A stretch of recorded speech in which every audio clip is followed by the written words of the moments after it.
नीलम येथील तरुण मित्र मंडळांच्या वतीनं श्री शिवपार्वती नवरात्र महोत्सवाच्या निमित्ताने देवीची आगमन मिरवणूक काढण्यात आली।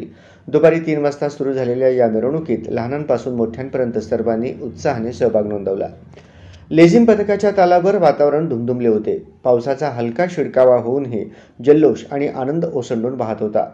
ढोल ताशांच्या गजरात देवीचे आगमन अतिशय भक्तिमय आणि जल्लोषपूर्ण वातावरणात पार पडले।